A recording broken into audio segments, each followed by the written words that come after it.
upat ba sa gaway pat kabang ihaban berkata ngalingo ngayat inisi balik penyelok election keleng ngalit na gaway konsensi sa gaway pat lagang portadils lani yang dia pokasil sa Masjid District Council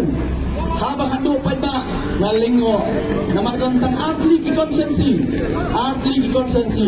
baka MDA government pada MDA government kam siam na say kertong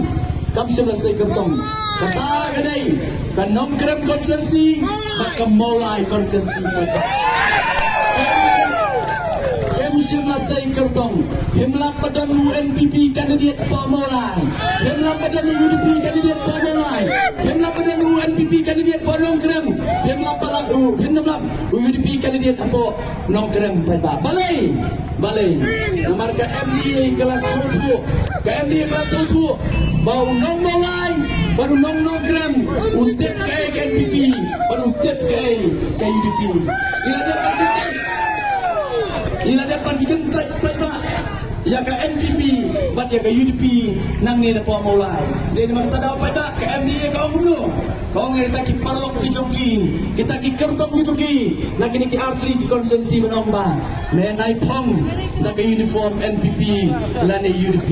namara nak lihat kumta mela rem tika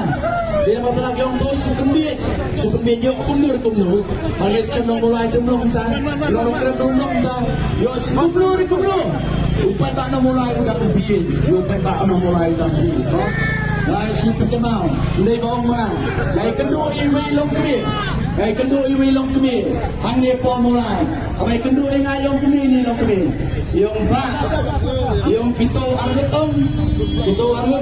kita sulut dia ke jersey ke uniform joki kita sad uniform ke jersey joki nanti kita tat ba batang sular king kin sepong biang ba Angit sekian pada bila suatu bakile ia kebeti pada. Nasanya akan jadi start kejopi. Amanat sekian pada ngatet sekian upai ba no mulai. Udah upai ba ubadon ke skor. Upai ba no mulai. Udah ubadon ke kemat. Batam upai ba no mulai. Udah ubadon ya ke jabing. Berpensong nongrim ya ke ke baunle bat jaga but ke jabu habawai. Naswa bat terkenal pada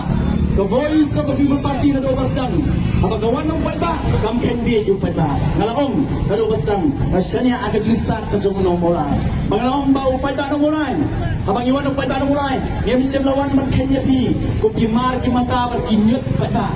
ngem siyem lawan kumta ke voice of the people party kanyong kor kanyong tang ya ka way pa ka way ka vote ka jong pi